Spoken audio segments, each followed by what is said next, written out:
In separate incidents, a 65-year-old man and a 64-year-old woman were injured by bears that had been chased by their dogs in Connecticut and Maine, respectively.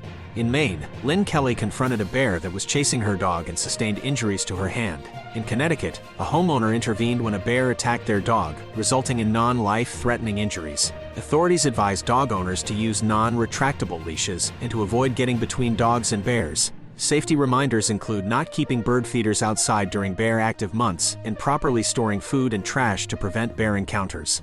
A tragic mass shooting at a block party in Baltimore has resulted in 2 fatalities and left at least 28 others injured with gunshot wounds. The victims, ranging in age from 13 to 32, include several minors. The Baltimore police are still searching for multiple suspects involved in the incident. Mayor Brandon Scott condemned the act as reckless and called attention to the urgent need to address the proliferation of illegal firearms on the city's streets. Treasury Secretary Janet L. Yellen is heading to Beijing this week in an effort to improve U.S.-China relations and promote an economic strategy that reduces reliance on Chinese factories. The trip comes as China's economic rebound shows signs of weakening, and the Biden administration prepares to announce new restrictions on U.S. investment in Chinese technology industries. Yellen's discussions are expected to address global economy, debt relief, and climate change cooperation. However, no major breakthroughs or concrete agreements are anticipated from the visit. Multiple explosive devices were detonated outside a bank, sneaker store, and grocery in Northeast D.C. on Sunday morning, causing damage to the properties. The incidents occurred within minutes of each other, targeting the Truist Bank ATM, Nike store, and Safeway. No injuries were reported as the businesses were closed at the time. DC police and ATF are offering a $20,000 reward for information leading to the arrest of the suspect. Record-setting rainfall in Chicago on Sunday left over 7,000 people without power and forced the Chicago Transit Authority to suspend 2 train lines. The National Weather Service issued flash flood warnings, predicting significant life-threatening flooding in the city and nearby suburbs. By noon, O'Hare Airport had broken the previous record for July 2nd rainfall.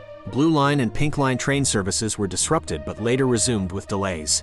Severe storms, including the possibility of large hail and isolated tornadoes, may disrupt 4th of July plans in northeastern Colorado. The Denver metro area is particularly at risk, with the main concern being large damaging hail. Flash flooding is also a concern due to the significant rainfall in May and June. Outdoor activities, including barbecues and fireworks shows, may need to be canceled. Stormy weather is expected to continue into Wednesday before clearing up later in the week. The Los Angeles County Health Department has extended excessive heat warnings and advisories as the National Weather Service predicts exceptionally high temperatures over the holiday weekend. The warnings cover various valleys and mountainous regions in the county, urging residents to take precautions against heat-related illnesses. Free cooling centers are available for those without air conditioning. Officials also caution against fire risks and encourage safety measures. Nighttime temperatures are expected to provide some relief in most valleys, but mountain areas will remain hot. Stay safe in the heat by following guidelines from LA County Public Health. Former President Donald Trump's rallies continue to draw large crowds and cost approximately $500,000 each, according to Trump aide Chris LaChivita.